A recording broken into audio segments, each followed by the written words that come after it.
చేసుకొని సో వాళ్ళ ఇంటి దగ్గర తాడేపల్లి ప్యాలెస్ పక్కన ఒక సెట్ వేస్తే పండగ చేసుకున్నట్టు కాదు. భోగి మంటలు వేసుకొని దాని చుట్టూ డ్యాన్స్ వేస్తే అంబాటి గారు పండగ చేసుకున్నట్టు కాదు. పండగ అంటే ప్రజలు చేసుకునేది. నాయకుడికి గొప్పలు చెప్పుకుంటా అక్కడ వెళ్ళి భజన చేస్తే ఒక జగన్మోహన్ రెడ్డి ఇంటి దగ్గర వెంకటేశ్వర స్వామిని సెట్ వేసుకొని అక్కడ కూర్చుంటే పండగ కాదు. ఏ నాయకుడు చేయలేదు. అంటే వెంకటేశ్వర స్వామి దగ్గరికి వెళ్ళటం వేరు, వెంకటేశ్వర స్వామిని సెట్ వేసుకుంటాం ఒక విషయం. సో వెంకటేశ్వర స్వామిని ఎవరు తీసుకొచ్చి తిరుమల తిరుపతి దేవస్థానంలో ఉన్న ఉత్సవ విగ్రహాలు తీసుకొచ్చి సెట్ అనేది ఇప్పటి వరకు కూడా మన ఇండియా వైజ్ తీసుకున్నా కూడా ఎవరు ఆ సాహసం చేయలేదు. సరేనా? ఒకటి మీరు రిపీట్ చేసుకోండి, గుర్తు చేసుకోండి. సంక్రాంతి సంబరాల గురించి, సంక్రాంతి సంబరాలు వాళ్ళ ఊళ్ళల్లో వాళ్ళు చేసుకుంటారు, ఎప్పుడు సెట్లు వేసుకొని చేయలేదు. ఇంకోటి అనురాధ గారు అన్నారు ఏ సిలిండర్ ఏది ఇంప్లిమెంట్ కాలేదని అన్నారు. ఆవిడ సిలిండర్స్ అయితే వచ్చాయి. ఉగాది తర్వాత అయితే బస్ ఫ్రీ బస్ అని అన్నారు. సరే, జూన్ జూలైకి అయితే రైతు బంధు ఇస్తాను, రైతులు ఇస్తానన్నారు. ఇంకోటి తల్లికి వందనం కూడా జూన్లో జూలైలో స్టార్ట్ అవుతుంది అని అన్నారు. ఇంకోటి ఎలక్షన్స్ జరిగి అధికారంలోకి వచ్చి 6 నెలలు, ఇది 7వ నెల నడుస్తుంది. మాకేం సంవత్సరం కూడా అవ్వలేదు. అంటే తెలంగాణలో జరిగింది కదా, అదే టైమింగ్స్ అనుకున్నారు. సంవత్సరం కాకపోయినా చంద్రబాబు అలా మాట్లాడకుండా ఉంటే ఈ ప్రస్తావన వచ్చేదే. చంద్రబాబు నాయుడు గారు అంటే ఏం జరుగుతుంది రాష్ట్రంలో అనేది చెప్పాల్సిన బాధ్యత ఒక సీఎం గా లేదంటారా? చెప్పాల్సిన భయపడినట్టు ఏమీ చెప్పట్లేదు. అక్కడ నేను చెయ్యను అనేది చెప్పట్లేదు. సో అట్లా అనుకుంటే జగన్మోహన్ రెడ్డి నేను అవాదాతలు మీరు చాలా కష్టపడిపోతున్నారు, 2000 నుంచి 3000 చేస్తాను మీకు అని చెప్పి మాట చెప్పి అధికారంలోకి వచ్చాడు. ఎన్ని సంవత్సరాలు పట్టింది? 4 ఏళ్లు పెంచుకుంటూ పోయారు. 250. సో ఆ రోజున తెలియలేదా? ఆ రోజు లోటు బడ్జెట్ ఏం లేదు కదా. మరి అంత ఓన్లీ అక్కడ అప్పులు చేసి రాష్ట్రాన్ని నడపటం చేశారు. అంటే ఒక కంపెనీ వచ్చేది లేదు, ఒక ఉద్యోగం. ఇప్పుడు ఇస్తున్నారా పర్సనల్ గా మీరు పెట్టుకోండి అని చెప్పి? రాష్ట్రానికి సంబంధించిన అమౌంట్స్ రెండు వస్తుంది, అడగకుండా వస్తున్నాయి మీకు. ఈ రోజు మీరు అలా చెప్పకండి. ఇప్పుడు వెళ్ళిపోయిన వాళ్ళ గురించి మాట్లాడే కన్నా ఉండేవాళ్ళు ఏం చేస్తున్నాం అని ప్రశ్న అడుగుతున్నాం ఇక్కడ, అంతే తప్ప. ఒకటండి, మీరు సిలిండర్లు వచ్చినాయి, అవగాహన లేదు. ఎక్కడున్నాయి సిలిండర్లు? మీ గుడాల్లో ఉన్నాయా? 13,000 ఆంధ్ర కనుక్కోవడానికి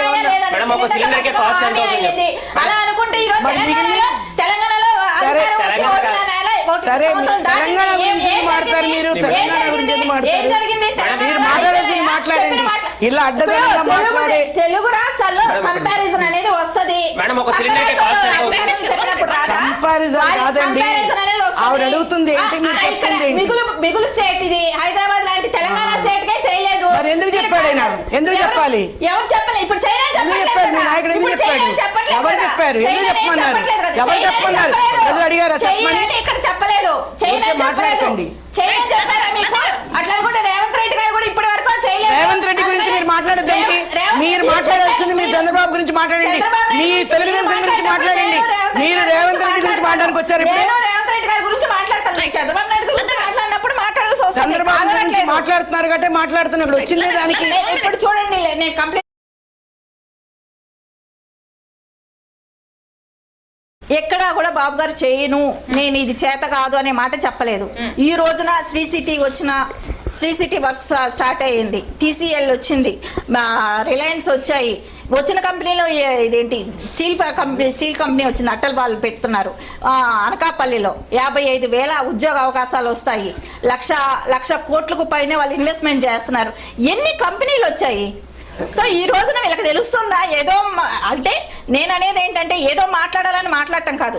మీరు తెలుసుకోండి ఆంధ్రాలో ఏం జరిగింది, బిఫోర్ ఏం జరిగింది, ఇప్పుడు ఏం జరుగుతుంది అనేది ఒక స్ట్రాటజిక్ గా తెలుసుకొని ఇప్పుడు ఏం కంపెనీలు వచ్చాయి. ఒకవేళ నిజంగా రాలేదనుకోండి, నిలదీసే అవకాశం మీకు ఉంటుంది. మీరు అడగాల్సిన ఇది మీకు ఉంటుంది, చెప్పాల్సిన బాధ్యత మాకుంటది.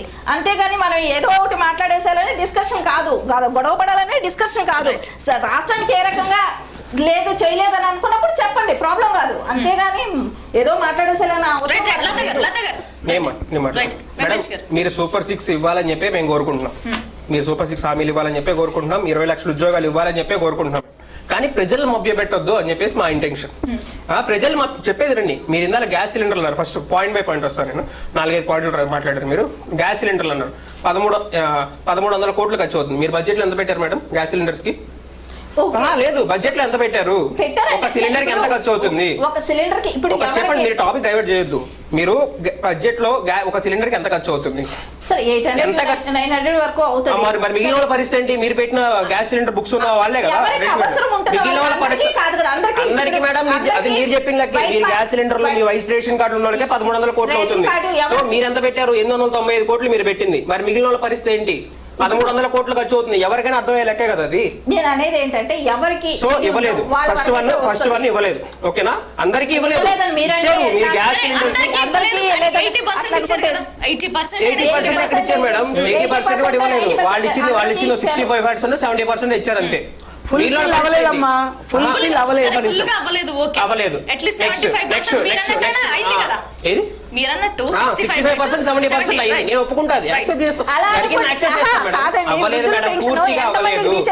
నెక్స్ట్ ఆ గ్యాస్ సిలిండర్స్ మేడం మీరు మాట్లాడారు. ఒక నిమిషం. మీరు గ్యాస్ సిలిండర్స్ కూడా వీళ్ళ దగ్గర డబ్బులు తీసుకొని వీళ్ళు వేస్తున్నారు. డైరెక్ట్ ఇవ్వచ్చు కదా. డైరెక్ట్ గా డీబీటీలో చేయొచ్చు కదా. ఎందుకు డబ్బులు తీసుకుని వాళ్ళ డబ్బులు మళ్ళీ వాళ్ళకి వేయడం ఎందుకు? ఇది ఎప్పటి నుంచో అలాగే జరుగుతుంది కదా. ఎప్పటి నుంచో అలాగే జరుగుతుందని కేంద్ర ప్రభుత్వం 50 రూపాయలు 60 రూపాయలు వాళ్ళు వేసేవాళ్ళు. సబ్సిడీ కింద వాళ్ళు వేసేవాళ్ళు. నెక్స్ట్ పెన్షన్స్ అన్నారు. జగన్మోహన్ రెడ్డి 2000 నుంచి 3000 చేస్తాను పెంచుకుంటే ఎందుకు పోయాడని చెప్పేసి చెప్తున్నారు. వాస్తవానికి జగన్మోహన్ రెడ్డి 2000 రూపాయలు నేను పెన్షన్ చేస్తాను. చంద్రబాబు నాయుడు గారు బిఫోర్ ఎలక్షన్స్ 3 months ముందు వరకు 3-4 months ముందు వరకు ఆయన ఇచ్చిన 1000 రూపాయల పెన్షన్. జగన్మోహన్ రెడ్డి ఎప్పుడైతే నేను 1000 రూపాయల పెన్షన్ 2000 చేస్తా అన్నాడో అప్పుడు 2000 చేశాడు అంటనే. అప్పుడు 2000 చేసి వచ్చి నేను ఆయన వీడియోలో ఏ video I can openly challenge నేను 3000 రూపాయల పెన్షన్ అధికారంలోకి రాగానే ఇస్తాను అని చెప్పేసి చెప్పింది ఒకటి చూపించండి. ఖచ్చితంగా లేదు, చెప్పలేదు. పెంచుకుంటూ వెళ్తా అని చెప్పాడు. లేదు, మీరు వీడియో చూపిస్తారు. లేదు, నేను ఎవరికైనా సరే ఈ లైవ్ చూసి డిబేట్ చూస్తుంటారు కదా. మీరు ఈ డిబేట్ చూస్తుంటారు కదా. జగన్మోహన్ రెడ్డి ఎక్కడైనా కానీ అధికారంలోకి రాగానే 3000 రూపాయలు ఇస్తా అన్నమాట చూపించండి.